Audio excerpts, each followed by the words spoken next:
1. We don't have servers, we have service ambassadors. And I was doing everything besides the one bartender and one food runner. First large party of the day comes in, and it's 3 or 4 older people with a huge, slow, and presumably old dog. Oldest guy says he has a reservation. We don't take reservations, but I kindly offer a table anyway as we have just opened and there are plenty. He says okay.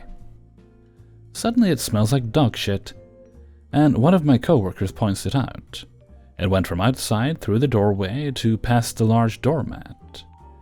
Manager tells the guy his dog shit on the floor, but the man denies it, saying Daisy is a good girl and wouldn't do that. His family and guests don't seem to care either. The man proceeds to tell me again that he has a reservation with us, but realizing he's probably just got Alzheimer's, I just kindly repeat myself. We don't argue with him, but we point out that the only other dog in the restaurant has already been seated outside, and it was a pretty small dog. He just ignores it and says he wants to sit inside and that Daisy is a service animal. She wasn't wearing a name tag on her collar. I let them. Flash forward to me picking up 10 feet of dog poop in the entrance. Then later, more of their party shows up and says there are actually 7 people, which meant I had to move them all outside because of COVID. Keep in mind, most of these people are too slow.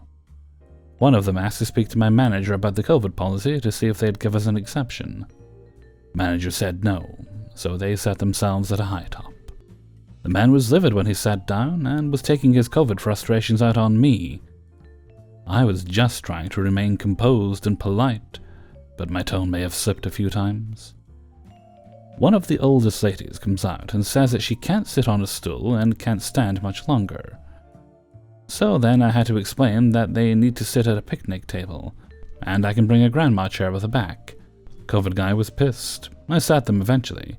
COVID guy said how he really doesn't want to come back here because of the stupid rules.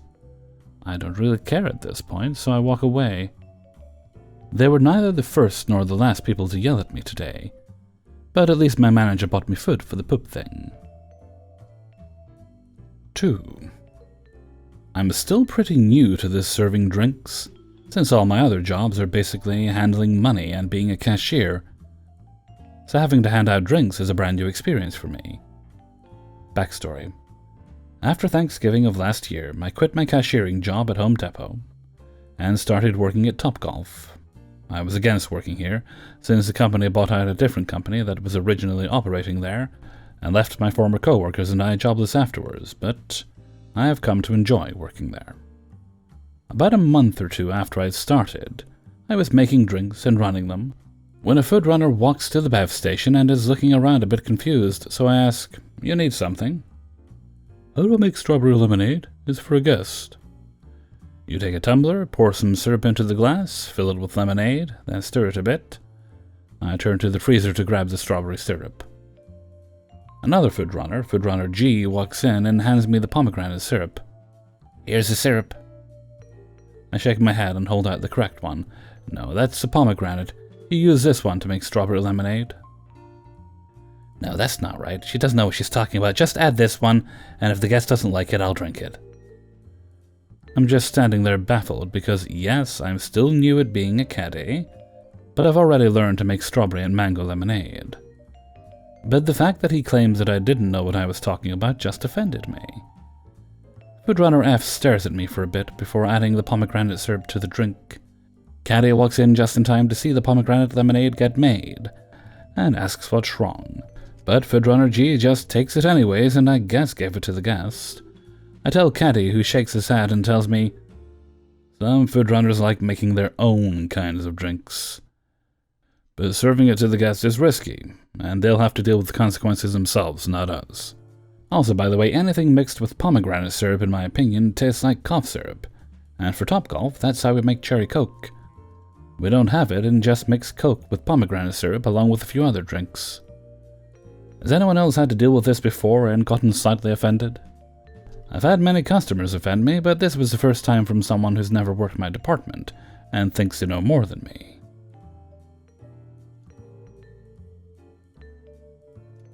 3. So this encounter happened last Friday, and the manager who witnessed this happen asked me for my point of view on this incident. But this wasn't the first time the kid did this. So training at Goptolf before we reopened, there was a very strict rule placed that we had to wear masks and gloves at all times when handling food and drinks, which everyone has agreed to. Well, everyone but this certain guest services worker, Dan, didn't think he needed to, since he was in the back room, so it doesn't matter. The managers even put signs on all floors stating that we have to wear gloves when handling food, drinks, and generally while working. I don't like getting people on their bad side, but I've given him clear signs as well as other bay hosts to put gloves on when he's getting a drink. Each time he comes to get a drink, instead of using the ice scooper that we have in the station, he just scoops it up with his cup and then fills it and walks away. Each time Dan comes in, I'll look at his bare hands, at the glove box that's right next to the soda station, or I'll wave at him with my gloved hands, then point to the gloved hands to hint at him that, hey, you need to put some gloves on, dude. But he continues to ignore all the signs and hints. So just last week while working, Tanya, a former kitchen worker turned caddy, decided to openly coach him on how to put on gloves. I had walked out to bring the guests their drinks and didn't hear what happened until Dan comes back again to refill his cup and says loudly and rudely to Tanya, "So you've been snitching on me, haven't you?" Manager Mick happened to walk in as this happened, and since I didn't want to get involved, I walked out and only caught part of the argument. Tanya said, "You clearly don't have any gloves on, nor are you using the ice scooper and just scooping it out with the cup with your bare hands. The last manager who saw someone do that made us burn the ice, melt ice, and refill it with new ice. You know how long it takes to burn all the ice and refill it? We were forced to walk up a floor to fill the drinks orders because of that." Mick managed to defuse the argument somehow, but Dan just walked away, laughing, and clearly didn't take the coaching seriously at all. He looked at me and continued laughing because he assumed that due to me looking like a high schooler because of my height, I'm nearly 30 but look young and very short, he was hoping I would support him. Shortly afterwards, Tanya finished her shift and went home for the day. Then, about 30 minutes before my shift ends, I walk into the beverage station and there's Dan again scooping ice into his cup with still no gloves on, but now talking smack about Tanya for trying to get him to put gloves on to his friend. "That woman needs to mind her own business, because this is the back room, and we don't need to wear gloves back here to get drinks. We just need gloves for out there. She doesn't know anything. If she keeps this shit up, I'll make sure she's gone for good." I wanted to say something, but I was afraid, and so I waited until he left to message Tanya about what he said, and she tells me she'll deal with it the next time she works. When she did, Mick asked for her point of view. I don't know if he asked for Dan's point of view, but he did ask for mine also. Even though I didn't want any part of it, that's why I tried to remove myself from the argument. Since the last time there was an argument at my last job, I was wrongfully accused of being part of it, even though I wasn't in the same room and was putting my stuff away in a separate room. But I heard a fight breaking out, which management broke up, and so I got blamed for it. Mick asked for my statement. I gave him what I heard and the clear signs that I wanted Dan to wear gloves, but Dan ignored it, and that was the end of it. 4. Oh, what a satisfying Friday I had. I work in a sports bar and grill in a reasonably small town. We're a popular hangout for the local college kids, as one of the only spots with a full bar and some decent grub. I love this because, contrary to popular belief, young people are usually the better tippers, and just all around more pleasant to their servers than the older crowd. I don't know if it's because they've worked service jobs more recently, or if they were just raised better. But it's noticeable, and I really enjoy serving most of them. One drawback, though, is they're certainly more dramatic than the older crowd. Usually if my middle-aged patrons bump into someone, they know there's a quick hello and it's done. With these college kids, it's often either the best thing ever to spot your friends out, and they get loud and excitable, or there's some sort of rift between the groups and they get loud and excitable. For example, we had a college-aged couple that committed brunch almost every weekend, that then split up. I'd see the guy from time to time getting loaded with his buddies, but the girls stopped coming in altogether. I figured she only ever came because he was bringing her here. Friday, we were having a ladies' night, and she comes in with a small group of girls, that were maybe 5 altogether. They sat at a booth and ordered some cheap drinks and kept to themselves. Fast forward like half an hour. This guy and his buddies come in. Without realizing, they take seats at the bar directly adjacent to this girl and her booth. I didn't recognize them as the couple at first, but the guy spotted her, and let's just say it immediately became clear who left who, despite what he said.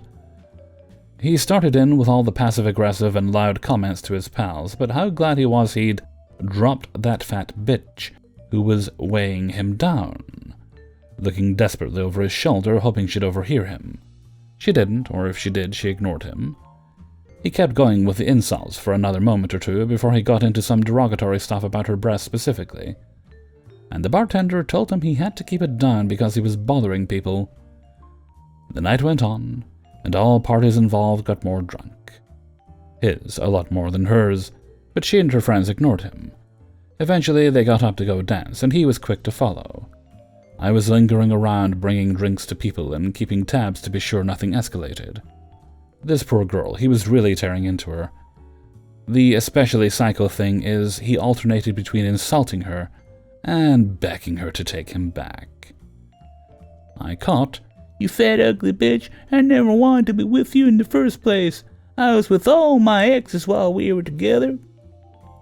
And you'll never do better than me, so you should take this chance while you have it. We can start over. I forgive you." From this pathetic guy in the same string of conversation. She kept blowing him off, and her friends who were taking notice kept breaking it up and relocating themselves. I was seconds away from having our bouncer spring him, but he seemed to cool off. That only lasted until she came to the bar. Not anywhere near him, mind you, to get herself another drink. He starts saying all this stuff about, "You think anyone will ever want you like that? You can have me, or you can have nothing, and I don't even want you. You're the worst decision I ever made. I don't know why I'm giving you this chance," and on, until he's cut off by, "What are you saying to my girl, bro?" A tiring guy sat down, put his arm around her, and was all like, "Sorry I'm late, babe. Practice kept dragging. Can I help you, son?" He was 10 times more put together, better spoken, better dressed, way less fucking sad or terrifying than the guy who'd been bothering her all night. The pathetic one was so drunk at this point that he didn't recognize he was outmatched, and started to launch into this incoherent screaming of, "She's a stank or a bitch, and you better not touch her 'cause she's mine." To which the towering, calm guy stood up, took his jacket off and said, without raising his voice, "Oh, so we have a problem." The guy's friends noticed the situation and came to collect him at this point, just before one of our staff could intervene. But this new guy followed him over to his friends. He got right in his face and said, "If you have a problem with her, you have a problem with me, so I think it's time to bounce." Drunk guy wasn't having any of it, but his friends were smarter, or at least more sober, and they knew they didn't want trouble. Once they were gone, new guy went back over to this girl and says, "Hi, nice to meet you. My name's Isaiah. Sorry to get all involved like that. I hope I didn't overstep. It's just I could not listen to another second of that. Seriously. That guy is scary. That's why I went with the boyfriend thing instead of just saying, 'Hey, you suck, time to go.' I've got 3 sisters," and he set off my alarm bells. I was wondering who'd bring a date to ladies' night. They'd never met. He was just a stranger who stepped in to protect her. They chatted a bit, and he walked her out. They were back here for a first date today.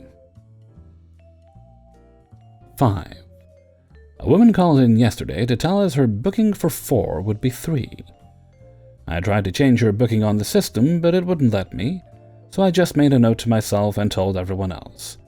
This way she'd get one of the smaller tables, and we'd have the larger table free.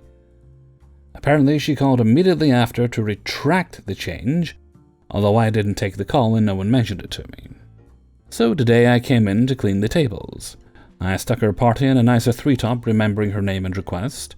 Her booking time rolls around, and she showed up as a 4. She made some fuss when my coworker said she is set for 3. reminding us that she called immediately after. Not the case, I would have been the one to pick up because I was next to the phone trying to fix the booking. It really wasn't a problem though, because we actually had a 4-top available and showed her. She lost it. I don't like this table. It's horrible. I booked for 4. I can't believe this. Thing is, even if I had planned her as a 4, that's the table she would have been assigned, because we had earlier bookings take up the others. We closed the section after a certain time, and her booking fell after that time. Co-worker offered her our only other 4-top that's outside. Weather was nice. But she didn't like that either. She wanted the nearby 6-top, but what the fuck? That's reserved for a party of 6 later. Her voice was getting loud and high. She was holding her face like she's about to cry. Her kids stood there awkwardly, not sure if they were unhappy with the table or with their mother's meltdown. Co-worker looked like she was close to suggesting they went elsewhere. I told the manager and took a quick break, returned and was surprised to see they were still there and had accepted the table. The woman had to use the bathroom after her meltdown, and her kids and husband started laughing. On her return, the atmosphere at the table turned very tense. Woman was apparently not happy that she couldn't choose more than one selection of an item, when we only offer one with that dish. My manager had pointed to all the options on her menu, and the rest had ordered in the correct way. They could have ordered different types and shared, that's common. She humphed and ugged, but chose. As manager walked away, daughter snapped at mother, telling her to stop. They didn't complain about anything else. Demanded some water after seeing the 6-top had been given nice fruit water, but the woman was uppity the whole time. Sneered at the manager as well. The rest of her family were pleasant. It's the first time I've seen a grown woman have such a loud and dramatic tantrum over something so trivial. She left a review. In it, she explains everything she found to be inadequate. Except the things she listed were not rectifiable mistakes. They were not constructive criticisms. She wasn't complaining about that particular table's placement or arrangement. She was complaining about the quality and presentation of it. She didn't like that the other tables could overhear her conversations. It's a small place, and any sound travels. She was complaining about the lack of options. She was complaining about the actual options themselves. Our menu is on the website. There are photos of our space and some close-ups of our main dishes. Nothing on the website indicated that we're an upmarket fine dining establishment. We don't wear shirts or ties. We wear smart casual and aprons. We're a casual, kitschy place, with an emphasis on quirky. She had placed her reservation a week in advance. She had enough time to peruse the menu and take a look at what we offered. She had a voucher, so she didn't pay for the full thing. For fuck's sake, I get it, there was something that we did wrong and could have fixed. Actually, did fix. I thought she was mad about the table placement, but no, it was the whole place. She came in with misplaced expectations that could have been altered if she had just looked on Google or TripAdvisor. Still doesn't let her off for throwing a hissy fit about it. My manager replied and basically told her that her expectations were wrong. That we'd had very few complaints about the things she had brought up, and passively suggested that we wouldn't be changing anything based on her review. After my manager replied to her online review, they got a call today on the office number. The person requested them by name, and lo and behold, it's Tantrum Lady. She said she didn't have a way to reply to the manager's reply, but she didn't appreciate them trying to make her look stupid. I'm afraid that wasn't our doing, ma'am. That's all on you.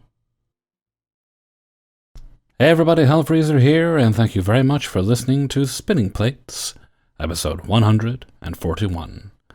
And thank you very much to everybody who allowed me to use their stories in this video. If you enjoyed the video, then please do boop the like button and leave a comment, and share the video around to all your friends, family, and if you're in a restaurant and someone's acting like a complete wanker, bring this up on your phone. Maybe they'll see a little of themselves in it. Right, running behind a bit this week, but it was a busy week, that's okay. Kind of getting things sorted now. So this video will be fresh when it goes up. going up at 5 p.m. today, UK time. I'm currently recording this at 17 minutes past 2 in the afternoon. Not to worry though, we'll have it done on time. I mean, if it's up, you know I had it done on time. Righty, well when this is done I'm going to have a bit of a nap and freshen the old brain and whatnot, so I can stream later. Don't know what we're doing, we'll see. It's also the Steam Summer Sale this week. I've been a good Hellfreezer so far, haven't bought anything, but I might have another look and see. At the moment, there's stuff on my wish list that is on sale, but I'm thinking, I don't think you're saley enough. I think you could be a little more saley before I buy you. Well, okay, with that, I'm going to head off for now. So until next time, thank you very much for listening, and take very good care of yourself.